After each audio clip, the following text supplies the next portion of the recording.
readers of the e-magazine that will come out. May I thank Rajiv and his team, the incoming committee of IMCI Delhi, on these excellent initiatives, as indeed some of my colleagues have already mentioned. The value of having a panel, a large panel, is that a rich basket of ideas come out and a variety of experiences, backgrounds, including risk consulting, which is very difficult for academics with that kind of background. But the downside is that it makes time management very difficult for the moderator of the panel. And it has, among other things, a tendency to squeeze two things. It squeezes your time for Q&A, and next to it squeezes on the last speaker. So I'll try and do within 12 to 15 minutes and save some time for the Q&A to deal with this theme. Yes, feel free to. I understand, but now when Rajiv came up with this idea of this evening, first the term was consultant-client relationship. That has been discussed for a long time, so I mentioned specifically a more positive term than relationship, that is cooperation.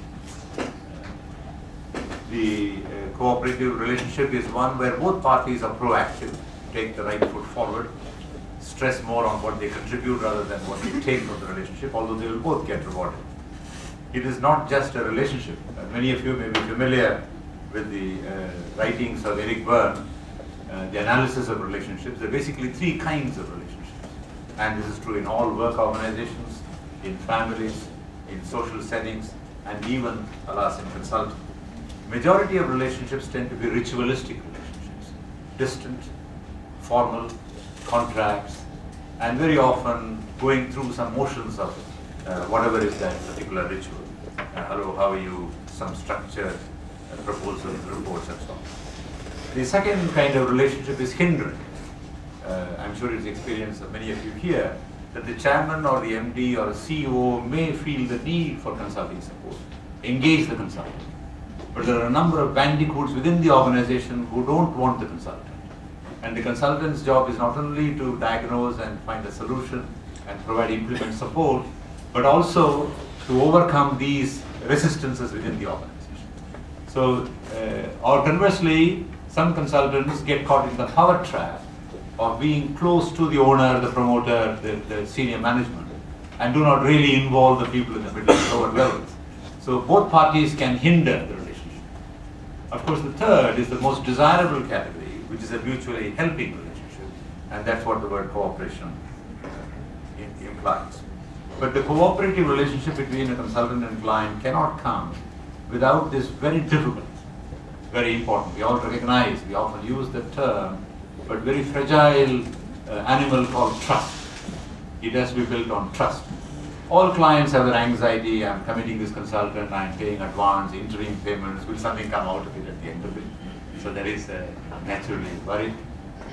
The second, from the consultant side, that I'm engaging with this organization, will these chaps really understand and implement my solution, or they are here only to collect me as one more trophy that we use McKinsey and so on and so on, and also this particular consultant who may have some kind of branding. And therefore, I am at the risk of spoiling my reputation. So there are some consultants like Ishwar Dayal who will not take up some assignments when they don't have confidence that the organization will not implement, and he will say so up front. Some of the earlier senior consultants have always said that I cannot get involved in implementation, it is your responsibility. And in the SBI case, Ishwar even advised them it is dangerous to have a consultant implement things for you, except these things like technical consultancy on the shop floor. But I think the more moderate path would be that we can provide implementation support. We should stay with it, monitoring, advising, overcoming the problems on the way. So trust always begins initially with a dilemma. Many of you would be familiar with the concept of prisoner's dilemma in behavioral science as well as in economics, and very quickly that arises because each party, in this case consultant and client, believe that I am authentic, transparent, trustworthy, but I'm not so sure about the other party. Since both believe this, they are caught in a prison. How do we overcome? I think in a situation like this, the consultant has to take the initiative, in my view, and invest in trust. He has to take the initial risk-taking, upfront